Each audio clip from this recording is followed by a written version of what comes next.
ፖለቲከኛ ጃዋር መሐመድ በአንድ ወቅት ከጋዜጠኛ ደረጀ በላይ ጋር በናይሮቢ በነበራቸው ቆይታ ስለ ኤርትራና ኢትዮጵያ ጉዳይ ሲናገሩ የሁለቱ ሀገራት ፍቺ ያልተጠናቀቀና ተለያይተው መኖር የማይችሉ መሆናቸውን ተናግረው ነበርም።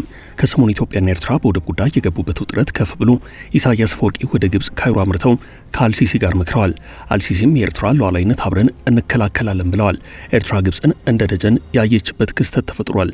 ግብጽ ራስ ወዳድና ለማንም ሀገር ዋጋ መክፈል የማትችል እንደሆነች የአጭር ጊዜ ታሪኳ ነው ይላሉ አስተያየት ሰጪዎች። በሊቢያ በሱዳንና የመን ግብጽ ሀገራቱ ችግሩ ሲወድቁ ወታደሮቿን ይዛ የሸሸች ናት ተብላ ትተቻለች። ለኤርትራ ደጀን ሆን ትችላለች ወይ የሚለውም በጥያቄ የሚታይ ነው።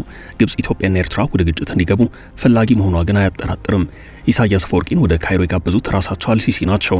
እናም የግብጽ ፍላጎት ግፋ በለው ብሎ ሁለቱን ሀገራት ወደ ጦርነት መማገድ ነው። ያካሄድ ለኤርትራና ለኢትዮጵያ ዋጋ የሚያስከፍል ለግብጽ ግን የለመደችውን የደም ገንዘብ የሚያስገኝ ስለመሆኑ የፖለቲካ ተንታኞች ይናገራሉ። ኤርትራ ከካይሮ ይልቅ አዲስ አበባን መምረጥ ለዘለቂታ አዋጭ መንገድ ሆኖላታል። ምክንያቱም ኤርትራ ከኢትዮጵያ ጋር ሰላም እስካልፈጠረችና ነገሮችን ካላስተካከለች ልትከስም የምትችል ሀገር ናት በሚል አስተያየት ይሰጣል። ኤርትራ በሁለት ምክንያት የመክሰም አደጋ የተጋረጠባት ናት ይላሉ አስተያየት ሰጪዎች። ሁለቱንም አደጋዎች ከኢትዮጵያ ጋር ሰላም በመፍጠር ማስቀረት ትችላለች እየተባለ ነው። ኤርትራ የተጋረጠባት አደጋ ምንድነው? እስከ ፍጻሜው አብራችሁን ቆዩ።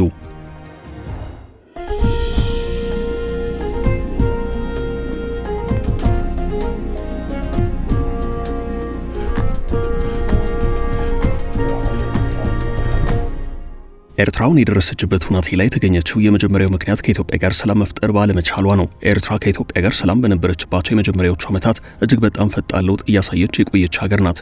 እንደ ሲንጋፖር ትሆናለች ተብሎ የሚነገርላት ነበርም። ሆኖም ከኢትዮጵያ ጋር ጦርነት ውስጥ ከገባች በኋላ የኋሊት መራመድ ጀመረች።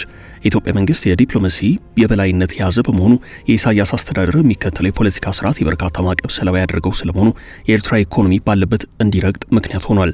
ኢኮኖሚያዊ ችግሩ ከሀብት ምንጭ ወይንም ሪሶርስ እጥረት ጋር ተዳምሮ የፖለቲካ ጥያቄ እንዳያስነሳ ኢሳያስ መንግስት የወሰዳቸው እርምጃዎች የሀገሪቱን ሰላምና የመንግስትን ስልጣን ቢያጽናም በኤርትራ ከፍተኛ የሆነ ስራ አጥነት፣ ጭቆናና የኢኮኖሚ ችግር አስከትሏል። የኤርትራ ተቋሚ ፖለቲከኞች ጭምር ይህን ሲናገሩት ይደመጣሉ። ይህ ደግሞ በኤርትራ የካፒታል እጥረትና ከፍተኛ የኢኮኖሚ ችግር አዋልዷል። የኢኮኖሚ ችግሩና የፖለቲካ ነጻነት አለመኖሩ በርካታ የኤርትራ ህዝብ ከሀገሩ እንዲሰደድ ምክንያት ሆኗል። በዚህ ምክንያት በአሁኑ ሰዓት ኤርትራ በስደት ምክንያት የመክሰም አደጋ ያለባት በሚል ስሟ ሰፍሮ ይገኛል። ኤርትራ ከኢትዮጵያ ጋር ሰላም መፍጠር ብትችል ኖሮ በተለይ በምጣኔ ሀብቱ ረገድ ችግር ላይ ያጋጥማት ይችል ነበርም። ምክንያቱም ኤርትራ ብዙ ሀብት አላት፣ በተለይ ደግሞ ከወደብ ጋር የተያዘም።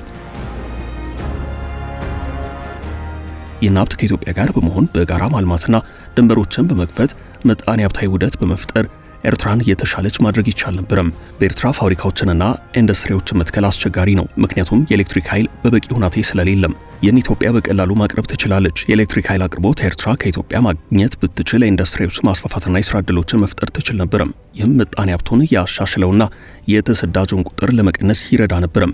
ሆኖም ኤርትራ ከኢትዮጵያ ጋር ውጥረት ውስጥ በመዝለቋ ይህ ባለመሆኑ አሁን በስደት ምክንያት የመክሰም አደጋ ያለባት ሀገር እንድትባል ሆኗል።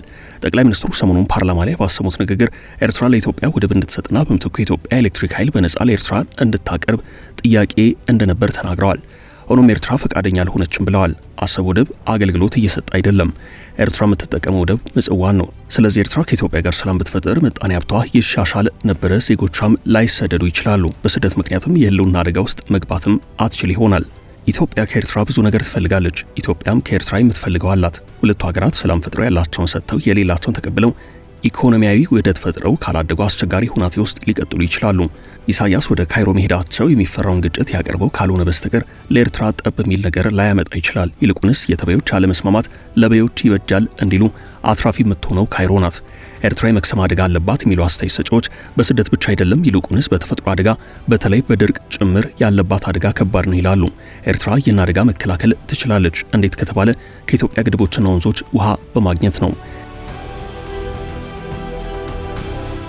ኤርትራ ድርቅ ቢያጋጥማት ምንም አይነት የመቋቋም አቅም የሌላትና በፍጥነት ልትከስም የምትችል ሀገር ናት ሲል የተባበሩት መንግስታት ድርጅት ያወጣው ሪፖርት ያመለክታል። ኤርትራ የአየር ንብረት ለውጥ አደጋዎችን በመላመድ በኩል ያላትን ደረጃ በተመለከተ የኖትርዳም ግሎባል መላመድ ኢንዴክስ በ2025 ባወጣው መግለጫ መሰረት ከ178 ሀገራት 176ኛ ደረጃ በማግኘት በቋሚነት እጅግ በጣም ተጋላጭ ከሆኑት መካከል ትመደባለች። ይህ ደረጃ ኤርትራ የብሔራዊ የአየር ንብረት ለውጥ ተጽዕኖችን የመቋቋምና ምላሽ የመስጠት አቅሟ በእጅጉ ውስን መሆኑን የሚያሳይ ነው። ኤርትራ ድርቅ ቢያጋጥማት በፍጹም መቋቋም የማትችል ልትከስም የምትችል ሀገር ናት ይላል ሪፖርቱ።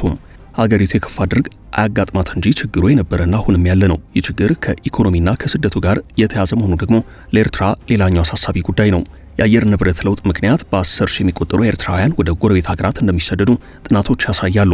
የተባበሩት መንግስታት ድርጅት የስደተኞቹ ከፍተኛው ኮሚሽን በጥቅምት 2024 ማለትም ባለፈው ዓመት ባወጣው ሪፖርት መሰረት 20 ሺህ ኤርትራውያን በአንድ ዓመት ውስጥ ወደ ኢትዮጵያ ገብተው የስደተኝነት ጥያቄ ያቀረቡ ሲሆን 180 ሺህ የሚያሉት ደግሞ በስደተኝነት ተመዝግበው በመጠለያ ውስጥ ይገኛሉ።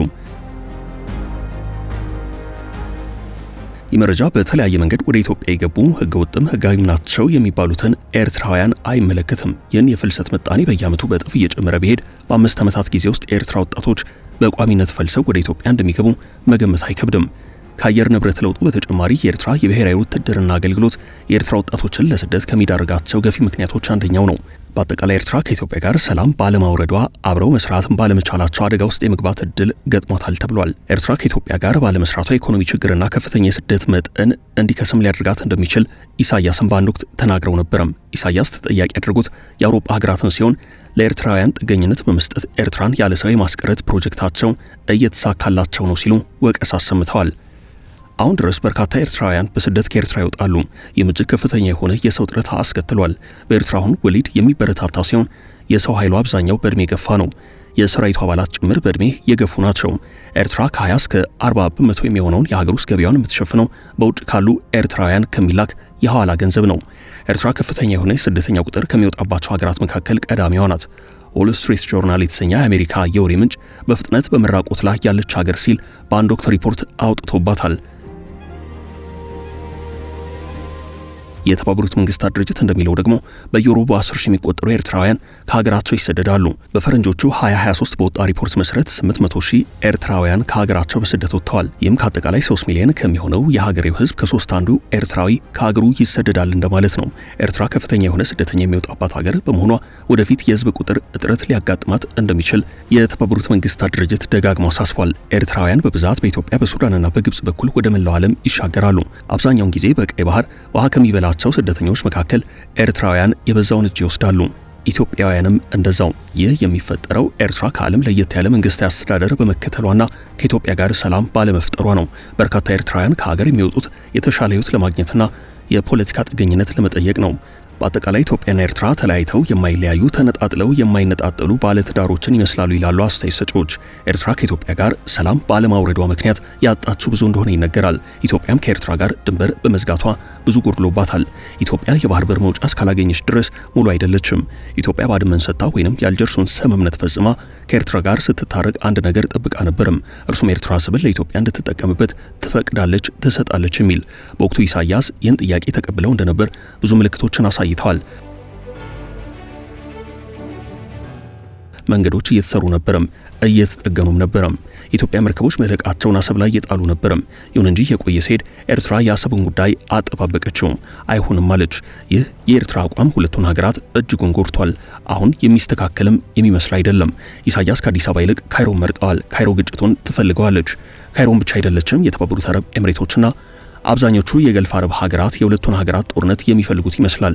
ኢትዮጵያና ኤርትራ ቁጭ ብለው ተነጋግረው ሽምግልናውን ተቀብለው ሰላም ፈጥረው ቀጠናው ላይ ምጣኔ ሀብታዊ ውህደት ካልፈጠሩ ህዝባቸውን ከድህነት ለማውጣት መቸገራቸው ግልጽ ነው። በተለይም በውጭ ኃይላት ገፋፊነት ሁለቱ ሀገራት ወደ ግጭት የሚገቡ ከሆነ አደገኛ ነገር እንደሚከተል አያጠራጥርም። አበቃን። መልካም ጊዜ ተመኘን።